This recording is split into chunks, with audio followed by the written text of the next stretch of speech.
Welcome back to EnterTheRealWorld.com. This is There Will Be Movies, Volume 1, the 2000s. Myself and Ben Phillips, who is here right now. Say hello, Ben. Hello. There you go. No more from you. We are talking about 25 of our favourite movies of the decade for Volume 1, the 2000s, 2000 to 2009. If you would like to know how we arrived at this list, the rules, the caveats, why certain films aren't here that probably should be, go listen to episode 0, which is available on soundcloud.com/Mike and Matt, our YouTube page, EnterTheRealWorld.com, blah, blah, blah, blah, blah. This is episode 6. It is Catch Me If You Can, picked by both of us, right? But I think slightly more from you, but I'm just like, oh yeah, absolutely, we'll put that on the list. Yeah, I think this was one of those ones where, like, I don't think it was in either of our 20s, but it was like, I feel it should be here. Something by Spielberg should be here. Mm-hmm. But I think I put AI down as one of them, but I think you were just kind of like, I don't know if I want to do AI. I don't hate AI. The biggest travesty of it is I don't really remember a lot of AI, but I don't remember loving it. But then there are films that at one point I would have loved that, like, when we came to do this, I'm like, oh god, don't know anymore. Minority Report, I might have heard an argument for. I don't know why I didn't make the argument for Minority Report, because Minority Report is really good as well. It is. I don't know why you didn't make the argument for War of the Worlds or Indiana Jones and the Kingdom of the Crystal Skull. Like War of the Worlds. Oh, Benjamin. It's not perfect. No, it isn't. But it is definitely not as bad as Indiana Jones. Sure. It's better than Ready Player One, but that's from the next decade. You know what movie I probably should have put more fight into if we did it next decade? What? The Adventures of Tintin. Yeah, well, you still have time, as of this recording, to make some arguments. But for now, we must talk about Catch Me If You Can, directed by Steven Spielberg, written by Jeff Nathanson, who, boy, does he have an all-over-the-place career, because you got, that new Lion King movie, which, as you said to me off air, how much is he really writing here? You have Rush Hour 2, but then you also have Rush Hour 3, you have Speed 2, and you have Tower Heist, and you have the aforementioned Indiana Jones and the Kingdom of the Crystal Skull. I'm going to say he's a bad writer, to be honest, because this film is based on a book of the same name, so maybe he can just adapt stuff well, but he's a garbage original person, I don't know. He wrote The Terminal as well. I wonder whether or not he wrote The Terminal first or something? Was that like in a drawer somewhere? Yeah, this holy trinity of Spielberg, Hanks, and Nathanson will just keep on striking in the 2000s. So, released in our country of the United Kingdom, United in air quotes, of course, January 2003, released in the US, December 2002, which means, Ben, you're going to talk about the year that was 2002, right? So, let's see. The top 10 highest grossing movies of 2002. Interestingly, number 11 is actually this movie. Ah, I guess we've got to cut it then, if it isn't in the top 10. It's not in the top 10. We cut Memento for not being in the top 10, obviously. We did. Minority Report was number 10. It made about $6 million more than this movie. The success story of the year in 2002, My Big Fat Greek Wedding. Wow. Do you know how much My Big Fat Greek Wedding opened to? I don't know. I don't know how much anything opens to anymore. My Big Fat Greek Wedding opened to $597,362 in its opening weekend. It ranked 20th in the first week it came out. Wow, movies make more money now. Yes, but then the movie ran for a full year. What? Yeah, it opened April 19th in 2002, made about $500,000. By the time we get to August, it's making about $14 million per weekend. What the fuck? Who let this stay in the theatres for like almost because a year? It just kept on making money. It is like... But like moderate amounts of money, but forever. So in the end, it ended up being the 9th highest grossing movie of the year, despite opening fairly inauspiciously. There was a reason they made a sequel to this movie. Wow, welcome to My Big Fat Greek Wedding podcast. Number 8 is Ice Age. Number 7 is Signs. Number 6 is Die Another Day. Oh no. Number 5 is Men in Black 2. Number 4 is Star Wars Episode 2, Attack of the Clones. Number 3 is Spider-Man. Yeah. Number 2 is the longest Harry Potter movie, Harry Potter and the Chamber of Secrets. That's a 2-hour and 40-minute long movie. Ooh, fuck you. And then the highest grossing movie of 2002, we have Lord of the Rings, The Two Towers. Never heard of it. Never heard of it. Never going to discuss it ever. So that's financials. Why don't we talk criticals? Criticals. So we'll do Oscars first, because Oscars tend to be more wrong than everything else. That year's Oscars, they nominated The Pianist, Lord of the Rings, The Two Towers, The Hours, Gangs of New York, the other Leonardo DiCaprio joint from 2002. Well, we'll have some stories about that in a second. And Chi-Town, Chicago, the winner of the year. Oh, of course. This is also, I think this is the year where John C. Reilly is in 3 of the Best Picture nominees. He just did everything, didn't he? He did. Both Talladega and Boogie Nights. And the actual critical acclaimed list of what was good to watch. 2002, City of God from Brazil, Russian Art. Of course. Talk to Her, Punch Drunk Love, the Paul Thomas Anderson movie. That was close to this list. It was very close to this list. Far From Heaven, a Todd Haynes movie. Blissfully Yours, The Sun, Distant, and a little movie we might be discussing soon, Adaptation. We'll see. We'll see. So, if you are done with 2002... I am. Then, this movie is 141 minutes long, which I think it's a touch long. I didn't get bored, but I think it could have been a bit shorter by maybe 10 minutes, maybe 20, I don't know. I think it's got the thing where like it ends a few times. Yeah, there you go. They made it for $52 million and they made $352 million back, so a modest budget, and it did quite well. It made $30 million on its opening weekend in the US. So, I mean, but then again, it's also opening up behind the spectre of The Two Towers, so... I don't know why they'd be scared of that. It's just like, this came out in Christmas in the US. Yeah. And so obviously, like, for 3 years, kind of, like, Lord of the Rings was just utterly dominating that kind of time period. I mean... he really did line it up to release 3 of those in 3 years, didn't he? He really did. So 3 Christmases, they got each one of them. I mean, in the UK, it comes out kind of, like, tail end of January. Yeah, 31st, I believe. Yeah, it's 31st January, and... I mean, like, its competition is nothing, really. 8 Mile's opened up in the UK, Chicago's opened up, Lord of the Rings has been out for a few weeks, Gangs of New York's been out for a few weeks, so Catch Me If You Can gets to come in and be number 1, whereas in the US they open it in the period where, like, Lord of the Rings domination is just kind of sweeping through. Yeah. So, Frank Abagnale, not Abagnale, Jr. sold the film rights to his autobiography of the same name in 1980. It bounced around just every studio, every producer, and 20 years later it arrives at DreamWorks. David Fincher dropped out to make Panic Room and was replaced by Gore Verbinski, who cast James Gandolfini, rest in peace, as Agent Hanratty, Ed Harris as Frank Sr., and Chloe Sevigny as Brenda. But then when Leo, as you said, Gangs of New York, he had to do more filming with that, so Gore dropped out because he was like, I'm not waiting. He lost his actors as well.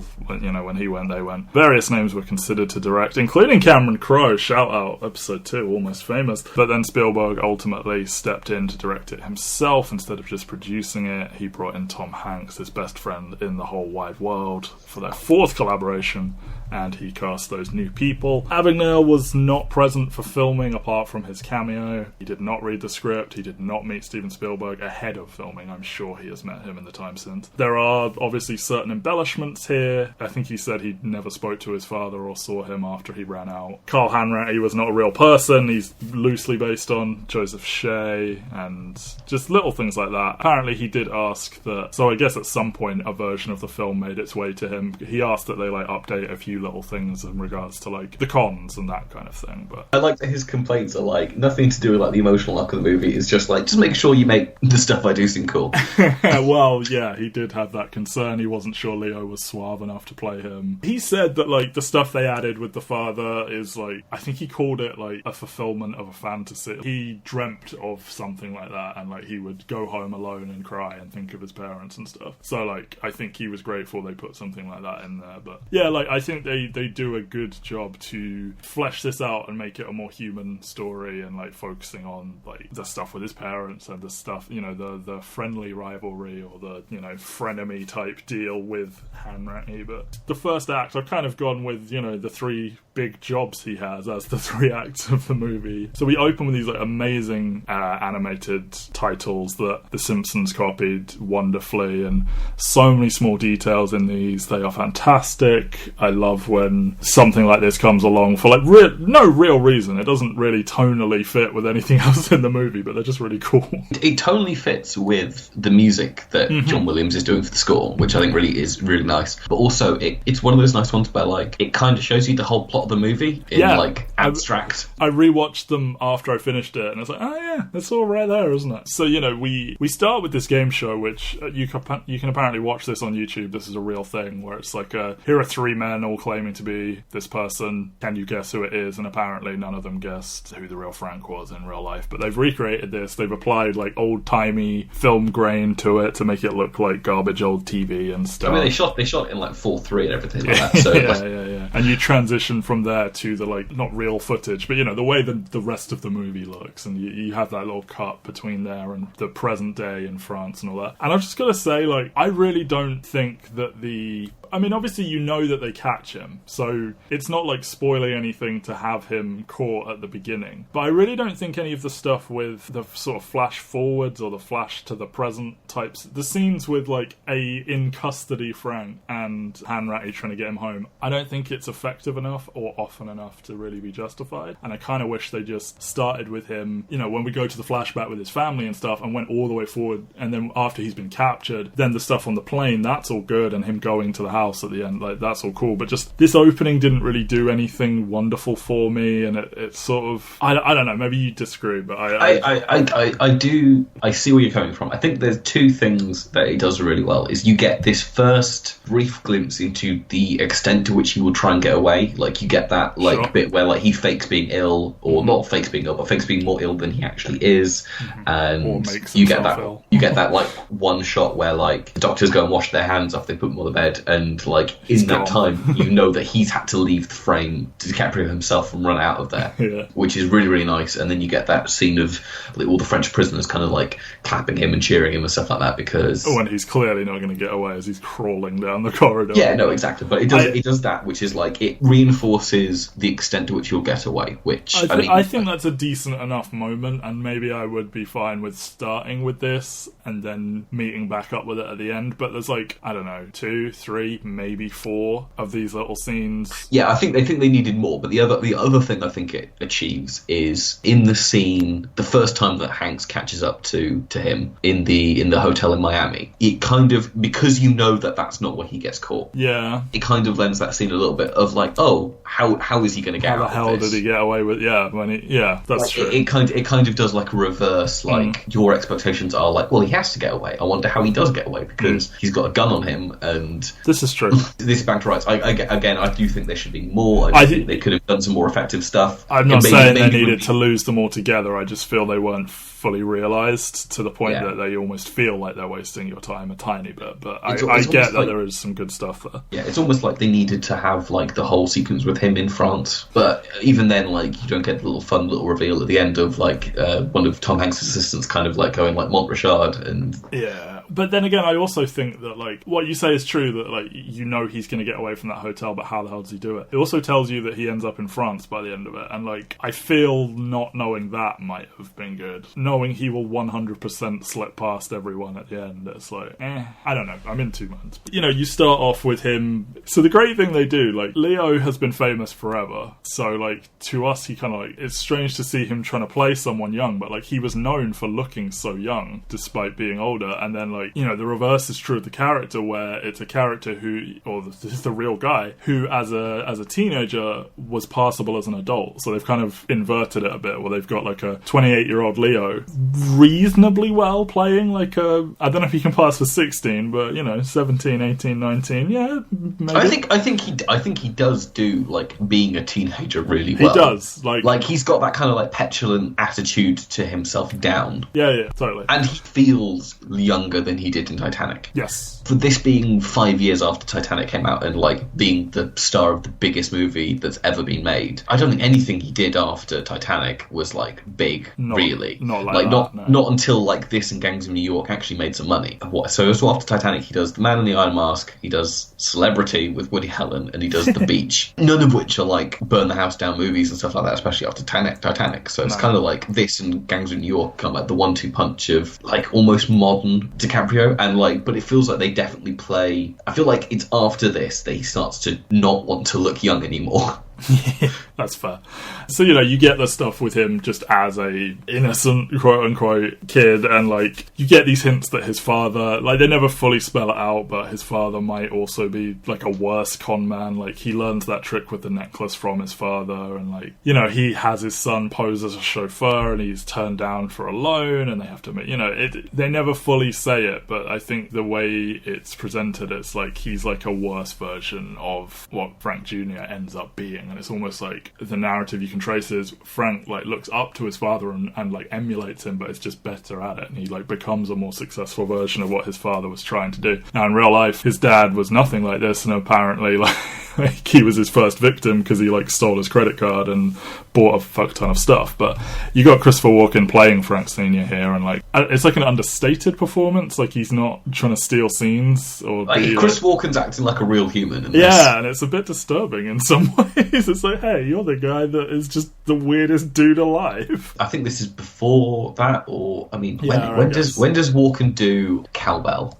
Oh God, well, Will Ferrell as a regular cast member. I don't know. God, he's got Kangaroo Jack the next year. Yeesh. And The Wedding Crashers obviously after this. There you go. I feel that was some of it because Bradley Cooper told so many stories about him on set, and it all became sort of urban legend about. Yeah, he did more Cowbell in 2000, so this is post Cowbell. There you go then. But he's still acting like a normal human. So he was nominated for Best Supporting Actor for this, right? Yes, he was. Yes. I wouldn't say he's, like, blowing me away with this performance. There's some good stuff later on when they, like, meet up throughout the years. I would say this movie doesn't really get going for me until Frank successfully poses as the French teacher. The stuff with them, like, dancing around at Christmas and all that, it's nice, whatever, and, like, it takes on a deeper meaning later, but I found it a little bit plodding up until, like, here he goes. And, when he, like, writes his name on the board and, like, successfully commands the class and, like, turns the tables on that kid that's bullying him, that's when I was like, this is fucking cool. I mean, yeah, I think this movie, the biggest strength of this movie is Leonardo DiCaprio having the confidence to do what he needs to do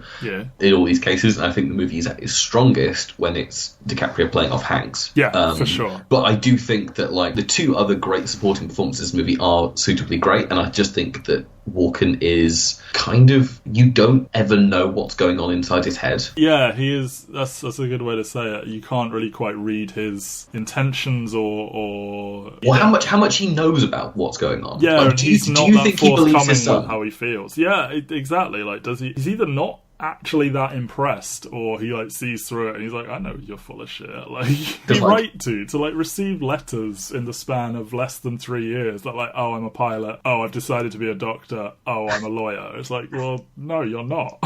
Sorry, but the scene that I think of is that one when he meets him at the restaurant. He tries to give him the car, and that's the scene where he does the little mini breakdown, doesn't he? Because he's talking about his relationship to his wife. Yeah, and he almost ignores all of the stuff that Frank Jr. is talking about. He's like, well, I don't know. I sort of read it as he's not really that bothered, and he's more thinking, he's more like trying to talk about the stuff with the wife. But then, like, he does in the middle of it sort of remember himself. He's like, oh, my son, the car. And everything. I don't know. The thing that he is impressed by is the fact that because his son is wearing the pilot's uniform, everyone's looking at him. Which is that thing where it's like it's not so much about what he says he's doing, it's the fact that he's being successful at getting people to pay attention to him.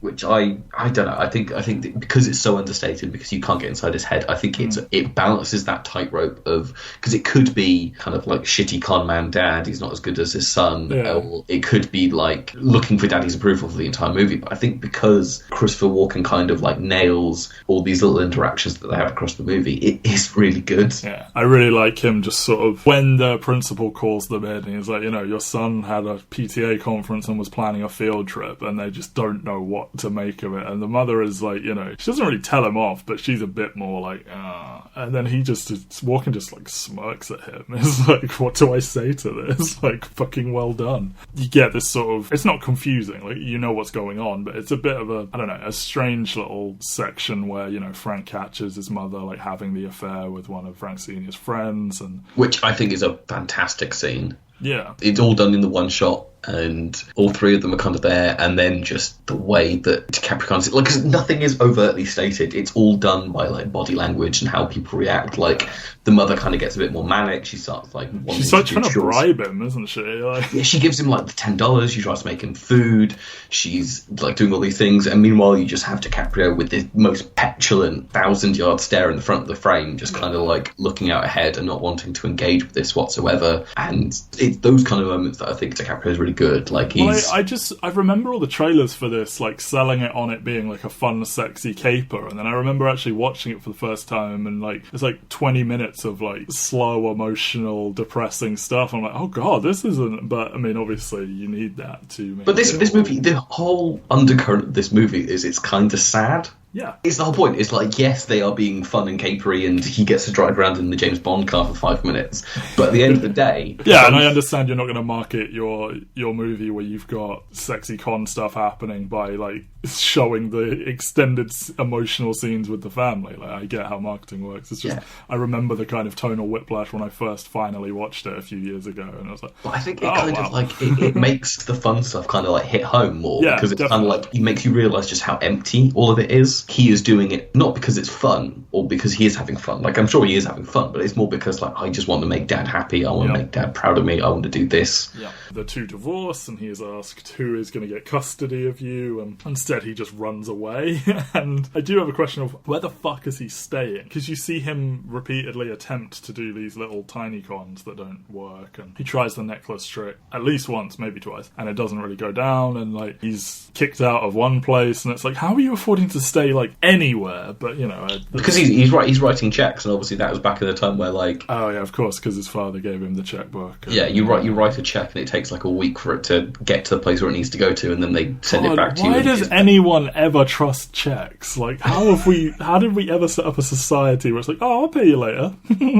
Bye. There's a scene where there is a lady at a desk who, when I was rewatching it, I was like, is that fucking Lena Dunham? And it's not, but she is a dead ringer. So, you know, as we mentioned, like, when he starts impersonating the pilot, like, that's the one that they sort of heavily put, like, I think it's the one he's most known for, because the uniform he's wearing in the little game show thing, and, like, on the front cover, I think he's wearing it, all this. So he sees a group of pilots and air stewardesses. It's also, like, that's when he got famous, wasn't it? Or, like, the vast majority of his money came from being a pilot. Yeah. And it's the one where, like, he was in the press for being, like... the Skyway Man. Exactly. Like, I think it's because like the legend is all about that one, and it's kind of like less sexy that he impersonates a doctor. Oh, that one's uncomfortable. We'll talk about that in a minute. So, you know, he is taken by this, and he interviews like an official from Pan Am. He's like pretending to be writing an article about it for school, and he's like, you know, can I make a copy of this license, and using it all to learn how to pose as a pilot. I love how granular this first section of the movie is. Oh yeah, because like every single step of his con, you find out like who he spoke to, how he charmed them, exactly, what information they gave him, peeling why they the were sticker off the airplane in the bath, and then sticking it to a check, and oh, so good. And do you know what I really like about this? It rings as strange now and almost funny, but like this really romantic vision of pilots, you know, as like kids stopping him in the street and like asking a pilot for an autograph, and like, oh, you're a pilot, and like, you know, it's still a cool job. This is like just when commercial flights are taking off, so like it's become a new job. Previously it was like if you were rich you could do it, but now I guess that's it, that it's this new job, and air travel is still a novelty, but like it's become a slightly more affordable one. And and it's when you start getting like the flight attendants and the whole like Virgin, they're all going to wear red and look sexy, and but yeah, I just really like that like, I don't know, it's like a bygone era, and like you said, like he's drawn to these jobs where it garners respect from society, because I mean, pilot, doctor, lawyer, and like obviously lawyers have a less good reputation than those other ones, and doctors' reputations have probably declined over time, but it is still sort of a job that when someone has it, other people are like, that's very respectable. How do you feel about the very obvious song that they use? It's fine. Why not? It's one of those things where I'm just like, is it because like every single piece of soundtrack media that features pilots will probably at some point use Come Fly With Me by Frank Sinatra, and this is like, is this one of the early ones, or even at that point when this movie came out, is it overplayed to put Come fly with me. Probably. I think it was overplayed quite a while ago. We mentioned air stewardesses. One of them here is Ellen Pompeo of Grey's Anatomy fame, and also the movie Daredevil. Unlucky. And his little necklace trick finally, is it her that it works on, or is it another one? I can't remember. Yeah, he does it to her on the plane, and then you get the banging on the... No, yes. And it's like, alright, you've done very well by, like, forging your checks, but it's when he actually is in that cockpit and he's dropping all the lingo, and, well, it's not even like the lingo, but he's talking about, like, jumping puddles and stuff, and it's like, oh, okay, yeah, you can make this work. Because you're like, up until he's on the plane, you're like, okay, but at some point you're going to have to be on a plane and they're going to very quickly realise you don't know shit. But it's like, no, fair enough, you're going to do this. The one thing I'm glad they don't do is he never actually flies a plane. Yes, he's always just deadheading and, like, co-piloting and all this shit. Because the thing is, like, I feel like, I mean, obviously it's based on real life, but, like, I feel like if you wanted to make it glamorous, you'd have the scene where, like, he pays so much attention to how the pilot is working the switchboard. He just, by osmosis, learns how to fly a plane, yeah. Yeah, exactly. And which, it'd be like, no. I mean, he suggests later, yeah. So he starts off just doing this, but then he really ups his game when he meets this bank teller played by Elizabeth Banks. Just so many up-and-coming actresses in this movie, and some established actresses in just, like, these tiny roles. Learning how to, he charms her, and, like, her little ugly laugh when she's flirting with her is so good. And just this bit where, she teaches him basically how checks work, and, like, how if you change the routing numbers, then it takes longer for banks to realise that checks have bounced, blah, blah, blah. And that's when we move into what I feel is Act 2 of the movie, when we introduce... I mean, we've met him already at the beginning, but, in the past narrative, when we introduce Agent Cole Hanratty, played by Tom Hanks, who has caught wind of what he's doing, and he's briefing his FBI colleagues about it, who seem pretty, like, dismissive and ignorant to exactly how big this is that this guy is doing it. I mean, they're chasing fraudulent people all the time, so they can't, like, completely not care, but it does seem a little bit like, why is no one concerned that this guy's doing this? Like, I mean, to be fair, the check routing thing is a tiny bit confusing in the way they explain it, but... I think I like the fact that no one wants to be in that department, because you get the scene in the car where, like, both of his colleagues who he's lumped with are just like, I'm being punished because I did this stupid thing, or I've never been in the field before, and stuff like that. And Hanratty is, like, the only one. He's just a dog. He just wants to, he's gonna stay on people and hunt them down, like, relentlessly. And it isn't glamorous, and, like, I think it's really cool. Like, you aren't, like, taught to dislike this Tom Hanks character, like, even when he's being a little bit of a, stick in the mud at times. But, then you get the stuff with him, like, oh, do you want to hear one of my jokes? And it's like, the punchline is like, fuck you, or whatever. It's like, okay. It's so good. It's the knock knock, who's there? Fuck you. And the fact that they repeat it, like, with his senior. Yeah, of course. Like, do you want to hear a joke? That's fucking bold. Like, I don't know how that didn't go badly for him, but they're tracing the checks, and...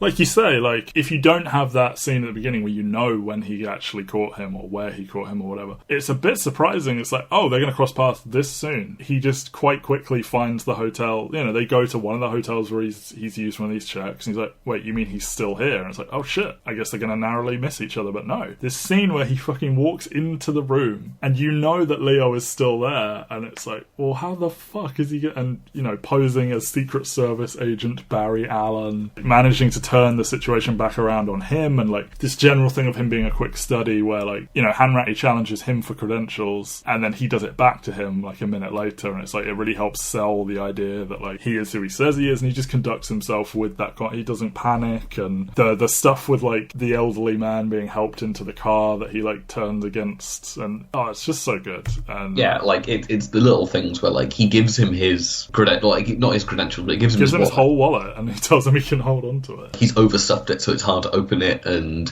he knows that he's got the gun, so he's not going to be able to do anything like that. And it's just this, like, bold confidence man stuff where, like, he just assumes that by acting the way that he needs to do, everything's going to be okay, because, like, any one of these, like, little things could crumble, and it could, like, he could open it and find all the, like, the wrappers on the front inside the wallet, or his call out to his friend to take the man out to the car. And at any point it could have just completely fallen apart for him. Yeah, because he he does like the bold stuff of like saying like call the LAPD, and you don't like you don't see the reaction of the guy going like what.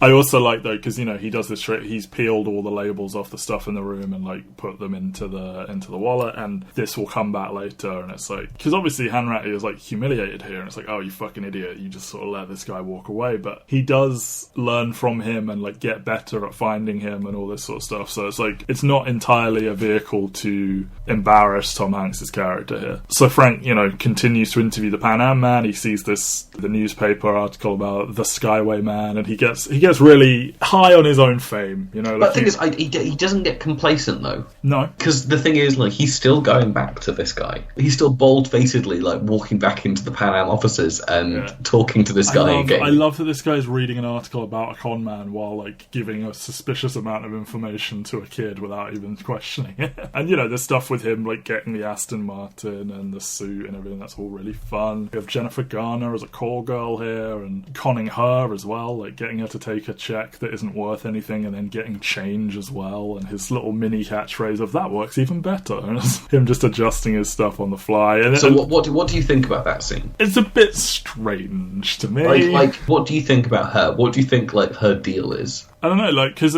she was like a model at one point, or I don't know if she still is, but she was someone of some vague level of fame, and you get the impression that her star has faded a bit, and I don't know, maybe she can identify people who, I don't know, it's not like she's preying on him, but... I think they're both con people. Yeah, kind of, because she doesn't initiate that entire thing up front, being like, oh, I'm a call girl. Like, it is, at first it seems he is just charming this random woman, and then the notion of having to pay for it comes up and everything, and it's a strange one. And like you also do get this thing of like, I don't know if he's a virgin, but he's certainly younger than he's pretending to be, and in moments like this you do see these hints of sort of vulnerability or being scared almost. I mean, I think the implication is that Ellen Pompeo is the first person he had sex with. Sure, of course, sorry. Yeah. Then in this scene, I think it's like he meets like his mirror image. She is the same as him, as like someone who is pretending to be older than they are, and this is how I think adults work in the world. Sure. And I'm going to take advantage of this person because they're young and naive. But at the end of the scene, obviously, he gets the one up because he gets paid $400 for her time, whereas she manages to talk him up to paying for her services to $1,000. So she thinks she's walking away with a steal. I think I spent the entire thing being like, oh, that's Jennifer Garner. Why is Jennifer Garner? Oh, okay. And like, I think Spielberg was like really desperate to get her in the film anywhere, and he didn't have a lot of time with her, so... they gave her this small role, but just I spent the whole thing like, this is a strange... I mean, she would have been doing Alias at this point, wouldn't she? Yeah, I think he was a fan of Alias, and she was like committed to it and all that. So, and you get the conversely, Hanratty is such a mess; he can't even do laundry. Oh no! I do like that scene. I'm just him holding up this tiny little red thing, and this old woman just kind of turning around, just taking it, not even apologising. Yeah, exactly. New York, man, or wherever they're meant to be. Is this when we get the first call at Christmas? Yes, he's trying to apologise to him. He's like, "Oh, come get me. I'm at this hotel in this room," and then Hanratty calls his bluff, but he is actually in that room. We see when he next leaves it, and it's like, and Hanratty mocks it. He turns it around and he laughs at him. He's like, "I'm the only person you have to talk to on Christmas Eve. Like, you're pathetic," or whatever. And it's like, this is where you get this weird duality. And like, obviously Leo doesn't want to be caught, but like, he was truthfully telling him where he was, and it's like, I don't know if he would have. Well, towards the end, you get this notion of you only run because you're being chased or whatever, and it's like he probably would have attempted to flee if Hanks had come for him. But you do get this notion of like the serial killer that wants to be caught, the con man that wants to be famous and found out about and all this, and does he want Hanratty to come and get him? And it's like, it is a very interesting, because we know from the beginning scene that they end up more amicable than they are at the beginning here, because he's like concerned for his health and he's like, oh, we're going to get you home, don't worry, and all that sort of stuff. So it's sort of, because he's only just found out he's a kid at this point, hasn't he? Well, this is around the time when he learns that this Barry Allen alias is the Flash, and he's like, oh, that's why we can't find fingerprints, because he's underage. And then he's like, let's go looking for juvenile runaways in New York, because he'd mentioned the Yankees, and I was like, well, that's a little bit tenuous, they're the most famous team in the country, but whatever. And he interviews his mother and finds out his real name, and I really like when she offers to, she's like, oh, I can pay it back. How much is it? He's like, $1.3 million. It's like, and this is $1.3 million back in the 60s, or is it the 60s? Let's have a look. So let's see if inflation rates. Inflation. Yeah, like, this is a lot of money. So let's go 1965, because it's about midway point. That would be about $11 million. There you go. And she was just getting a checkbook out to try and pay this back. I think that's a really good beat. But yeah, it is a very interesting scene, calling him on Christmas Eve. And it also helps to sort of timeline the movie, because we get 2 or 3 of the... I guess the third one is the beginning of the movie. They start to speed up as you go through. So there's a long gap between him running away from home and then this first Christmas, because it's kind of 6 months almost that he's kind of doing all this stuff. And then the next one happens so much quicker. But I do really love that, this is when they start to kind of drill home the fact that they're not that different, because you get Frank being alone in the hotel room, calling up. And he's got the wedding ring, but he says he doesn't have a family, and he's in the empty FBI bureau, and he says, "Oh, I let people go early," but then you look around and go, "No one's left early. You're just in work." Or doesn't he say, "I'm here. The ones that have families got to go home, and someone has to be here." So I don't know, something to that. The thing is, but even then, he probably doesn't have to be there. Yeah, probably not. He's just sat there going through all case files, and all the desks are put away, and the windows are closed, and it's just it's so 2 lonely men chasing each other. So Frank is living in this fancy house, and really zoned out here. Does his friend injure himself at his I don't think it's particularly clear. Woman walks in who is drunk / high and just says something happened. Maybe it's the Golden God scene in Almost Famous. Someone jumped into the pool from the roof. But yeah, he ends up at a hospital, and he gleans information from Brenda Strong, I think her name is, played by Amy Adams, who is the person that they spent the most time trying to cast. They really wanted to get it right, and Amy Adams fucking crushed it, because Amy Adams is fucking excellent. She is a nurse. I guess this is what Americans call a candy striper. Maybe that's an outdated term these days, but yeah. So he sort of learns about how patient files work, and he is right, I'll be a doctor, and he's studying medical shows to get the jargon, and he forges the medical degree, and there's a real... I don't know if it's this one or the law one, but he has some kind of certificate that has the signatures of the head of Harvard and someone else, and these are the real ones apparently. I think they did them for the film for them as a favour or whatever. But this is probably the most unbelievable one to me. I can see the pilot one working, but him basically conning his way into becoming a chief of staff, like a Dr. Kelso from Scrubs, where he's running the ward but not having to do any actual doctoring. And at the end of the day, who in the 1960s is going to go, yes, someone has faked a diploma? True. If someone walks in there with a diploma that says Harvard with signatures that look realistic, you're not really going to doubt it back then. Nowadays, you maybe go wait a minute, I've seen TV. Exactly. I know you can use Photoshop. Exactly. Like I said, this is the most uncomfortable of these 3, because he deliberately engineers it in a way where he never actually has to do any doctoring, and he's just managing everyone else and question talking everyone or whatever. But do you concur? Yeah, exactly. I should have said I concurred. And apparently this is real. The real Frank Abagnale, there was a night where he was asked to help with a baby that had stopped breathing, and after that he was I shouldn't do this anymore. And in this, it's a slightly more innocent thing with a kid that's hurt themselves, and he's squeamish about the blood, and he goes and throws up afterwards. And the thing is, what I like about this is the only reason he goes to be a doctor is because he kind of falls in love with Brenda at first sight. You assume that he's just either going to con her or he's just using her for his con, but it's by the end of it, it's no, I think he really did love this lady. And it's weird because is the reason why he loves her because they bonded over braces, or because this is the kind of girl who he missed out on? Because everyone else is kind of this high status, confident woman that he kind of meets in these places and is able to charm, whereas this is this naive, insecure girl who likes him sincerely.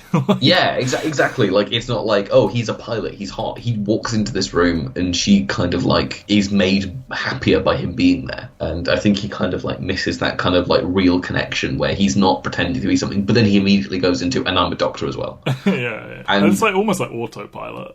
He's just adapting to his situation all the time. He can't function unless he is someone of high status. Indeed. So he tells Brenda he's going to propose to her. They travel down to New Orleans to meet her parents. He claims he wants to go back into law, and it's come the fuck on, man.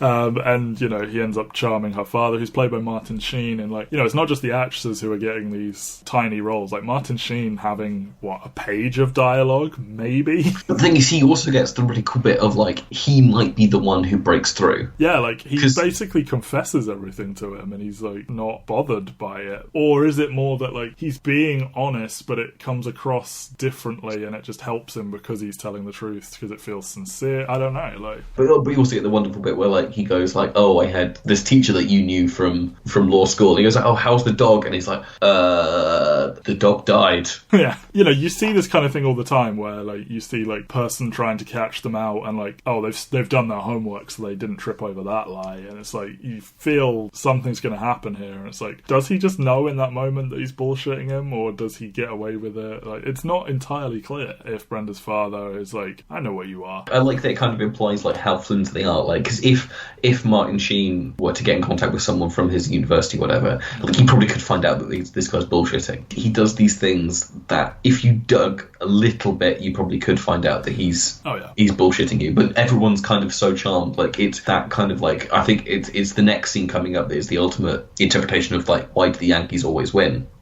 It's because of the pinstripes. It's like those kind of things where, like, the scene in Miami after this is like the purest representation of that visually in the movie. Yeah. But you do get it so much in, like, because he acts the part so much, people are less likely to go, like, I don't think you're correct. Even if they have an inkling, because he acts the part so well, they're not willing to fully commit to it. So, you know, he, all the while, Hanratty is, like, following him, like, he's learned of his address from the letters he sent to Frank Sr., and he finds the fake medical degree on the wall, but, like, by this point, he is down in New Orleans, and he passes the bar, and we get these sort of returns to the present, where he's like, how did you do it? All throughout, it is never even a question that he passed it legitimately, and then at the end he does claim that, but, like, you know, you just assume that, oh, he did, you know, his latest con, and, like, you see him studying law shows on the TV just like he did with the medical shows, and overdoing it with the judge, and putting on all these theatrics when there's no defense, there's no jury, all of that sort of stuff. And you get that really nice scene where you see Frank sees Brenda's parents dancing in the kitchen, and it's a callback to his parents dancing at Christmas time at the beginning. That scene that, you know, I originally thought this is kind of slow and boring, and it's like, oh, this is why it pays off here. And you see him kind of falling in love with this idea of actually living this life. Like, he's living all these fake lives and stuff, and I feel this is the part where it's like, right, I think he really loves Brenda. I think he actually quite likes this feeling of family, because, like, you get, like, the uncomfortable scene where they're watching this TV show, but then, like, and they're all singing along, and he's like, but then by the end of it, he's, like, joining in, and it's like, is he, like, carving himself out this idea of, like, I could actually just live this life, like, quietly and happily. And, I mean, who wouldn't want to live with Amy Adams?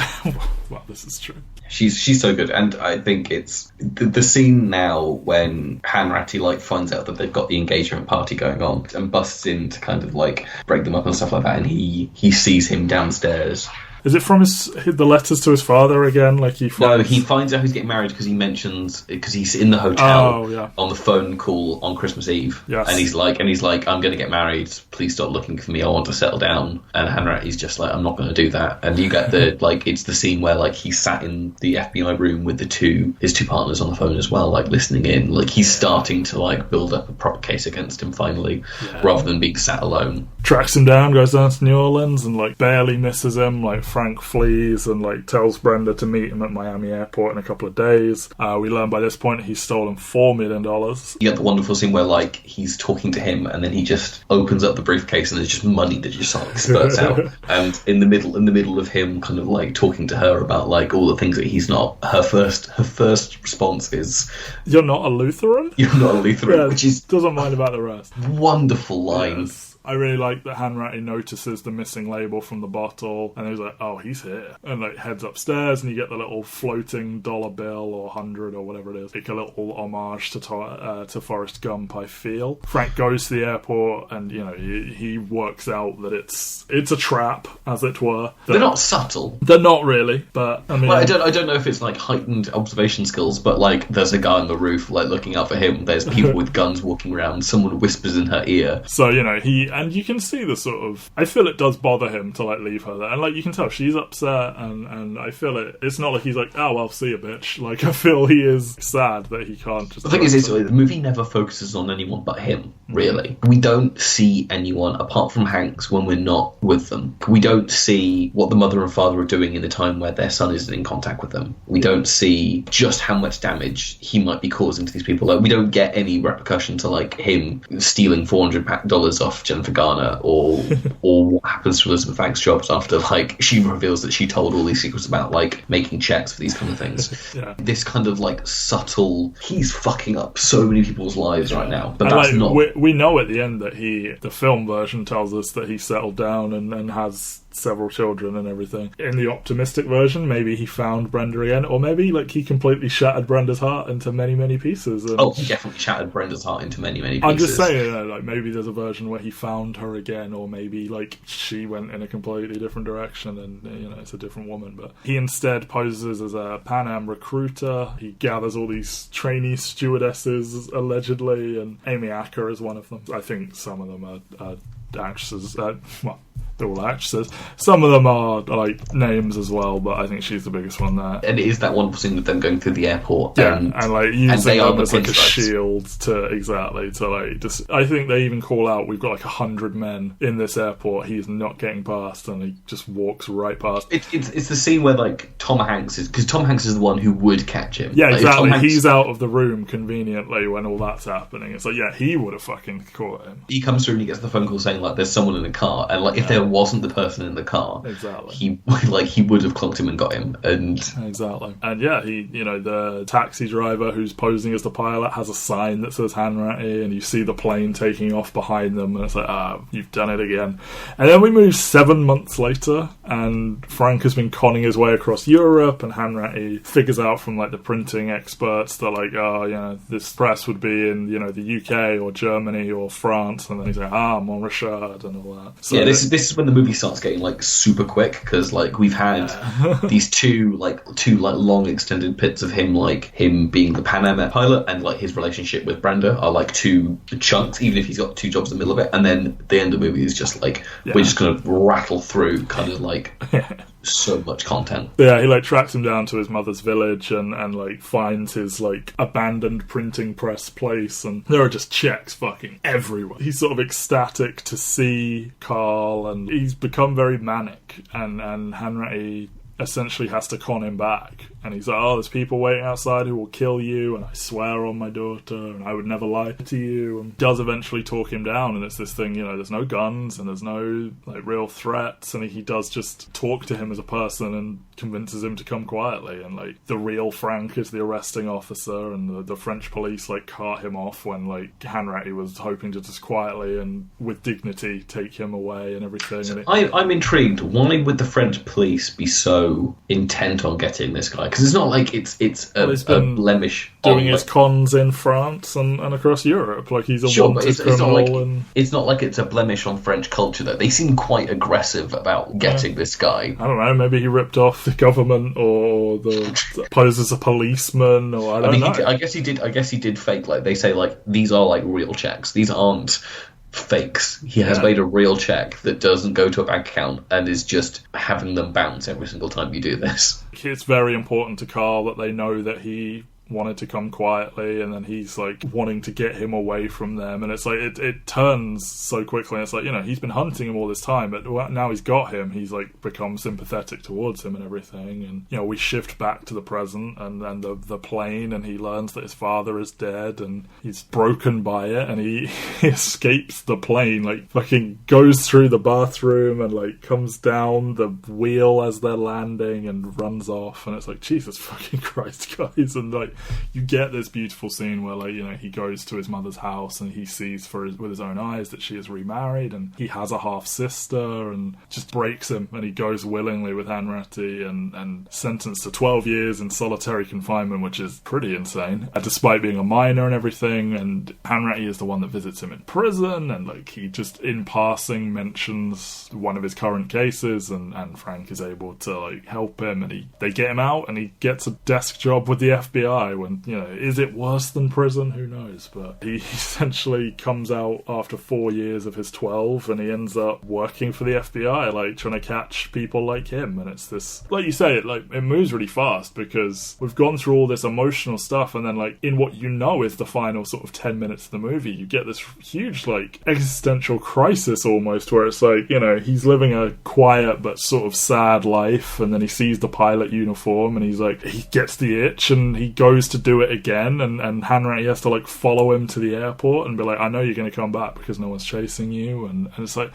it's a really weird way to end a movie, because it's sort of, it's settled down and then it gets into this lull and then it gets really like, I don't know, it's a nice ending with like Frank coming back after his little weekend as a pilot and everything, and the little this is what he did next stuff, but it is a somewhat strange ending to this movie, if a nice one. I think what I really like is you kind of get these three very different things for DiCaprio to play, because all throughout the movie, anytime he's talked to his dad, it's always been this insistence that, like, oh, just talk to mum, take her somewhere, we'll go to Hawaii, and all these different things. Like, he's completely oblivious to the fact that, like, they are divorced, like, their relationship is over, and it doesn't... And he's just been pounding up against this wall time and time again, and they're not really... Yeah, and it takes this, like, 1-2 punch of his dad died by falling down the steps at Grand Central Station, and literally seeing his mother with the person who she was having an affair with, and the half-sister that he never knew existed. To like kind of break him, but then we also get like, so he's like emotionally stunted or dumb in that respect to his relationship to women, but then we immediately follow that up with, oh, he can tell a check just by like feeling it and how intelligent he is there, and then finally we get this like almost addict level of like, just one more time, just let me wear the uniform, man. Yeah, like he's not even doing it because he wants to go anywhere, or he's not being chased or anything like that. It's just all he knew. Yeah. He's just all he knew, and it's what he wants to do, and he can't deal with... And I guess on another level, like, when he was doing that, he didn't know all of this stuff. Like, his father was alive, and he had hope he could get them back together, and it's like, you know, now he isn't that, everything sucks, and it's like, maybe if I'm a pilot again, everything will be good again. Yeah, exactly. Like, it's kind of like he's looking for that one last high in some ways, and it takes being talked to like an adult, because that's the other thing, is like, so much of the movie is, it feels like no one talks to him on a level of like actual like equality. Yeah. Everyone's kind of like going like in awe of him because he's a pilot and a doctor and all these other things, and it takes Hanratty just turn to him and go like, I'm not going to chase you. Like, you're my equal in this respect. Or even just the fact, like, the two moments that Hanratty gets him to kind of, like, come with him are the two moments of sincerity from Hanratty. Yeah. And obviously, like, the second one is kind of, or the first one's revealed to be inflected, because he goes, like, I've got a 4-year-old daughter, my wife's divorced, she lives with her. And then the second one is the one where he goes, like, she's not 4, she's 15. I've been away for 11 years. I'm living a lie just as much as you are.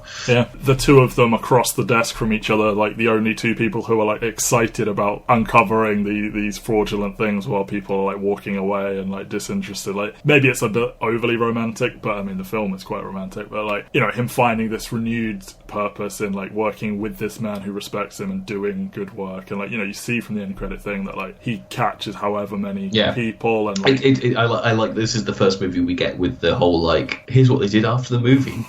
So yeah, that's your movie. And like, I couldn't help while rewatching this, because it's been a few years, but like think about another film where Leonardo DiCaprio plays a con man, The Wolf of Wall Street, which obviously is not this decade, but I think about how much I hate that movie for being so kind of, I would say, like morally reprehensible, and I can't help but just compare it and like how much more enthusiastic I am about this, because Wolf of Wall Street obviously very well directed, shot, whatever, but fundamentally the story of Jordan Beckford is not one of like pity this man. It's like, how cool is this fucking dude, and like there's no sense of remorse, there's no like he did it to impress like his father or to win, you know, fix his parents' marriage. And like, you know, it was so much more recently after Jordan had done it, and like Jordan like still owed a bunch of money back to the people. And that's the other thing, Jordan Beckford defrauded innocent real people, and Frank Abagnale, like, you know, they're both criminals, but Frank Abagnale, like, you can get into like if a victimless crime is better or worse or whatever, but like he like was defrauding big companies, and I don't think that, you know, we talked about how he'd like wrecked some people's lives, like Brenda's life potentially, sure, but like, I don't know, I just feel there's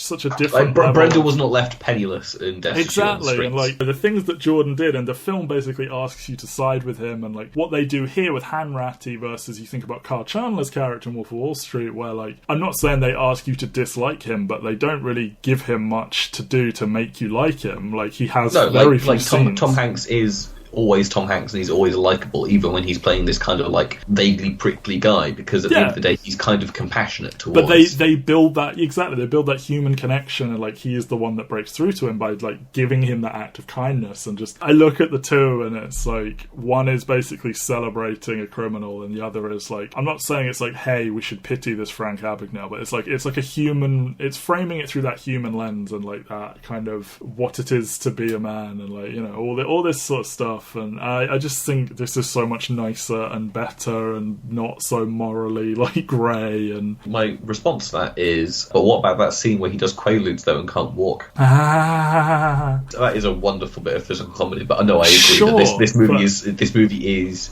so much like it glamorizes it for a little bit, but like at the end of the day, like you still do get that little bit at the end where it goes like, and he made the checks that we now use nowadays that exactly, and like, you know, he still did the things he did, but he did 4 years in prison and then he worked for the FBI for like decades, or well, we don't know. He worked for various people for a long time and did a lot of good while he is a convicted felon or I don't know, a convicted criminal. Like he did do something to like make good, and I don't know if his karmic sort of debt, if this is the good place, does he get there? I don't know. The thing I find most funny is presumably like when he got charged, he probably got more time for the amount of money he stole than for impersonating a doctor.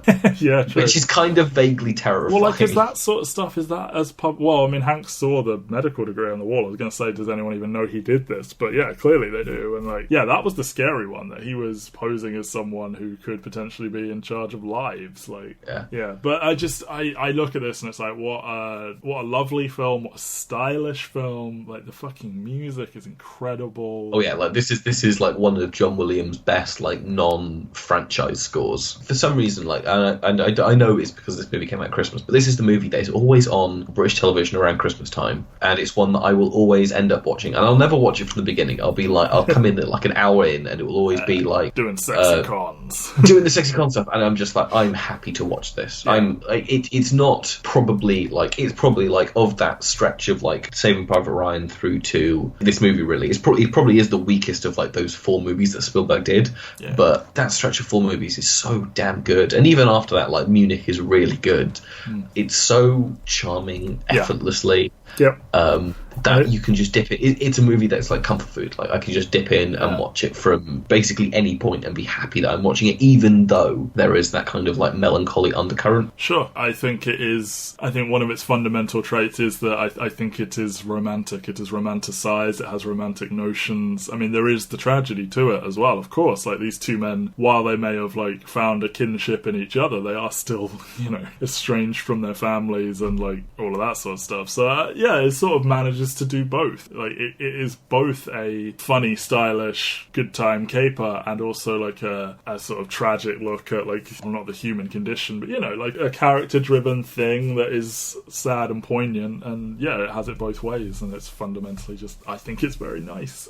That's why I would have pushed for this over, as dope as Minority Report is, and maybe I'll rewatch AI one day and be like, oh, you know what, I was stupid 10 years ago. I mean, AI is that weird one because it's like, it's Spielberg plus Kubrick, and it's like two great tastes on their own that, like, do they mix well together? And it's definitely not one to, like, because obviously, like, I remember when I was coming up into, like, knowing about film, because obviously this is coming out, like, in 2002, so I'm 10 years old at this point.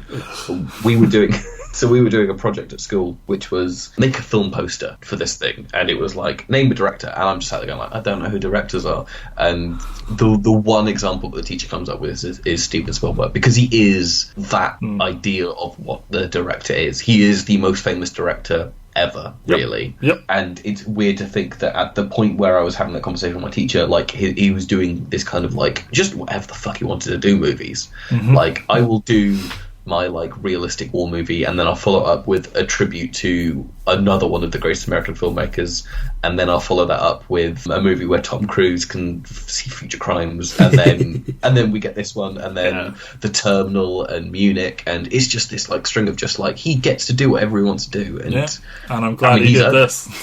this movie is... Like I said so at the fun. beginning, this was very nearly directed by a whole bunch of different people, and Spielberg was just going to produce it via DreamWorks and everything, and I'm glad he stepped in, and I'm glad he put Tom Hanks in this thing, and I'm glad he put Amy Adams in it, because the end product is just so nice and like full of great performances, and it's stylish, like we said. But yeah, I don't think there's much more that needs to be said here.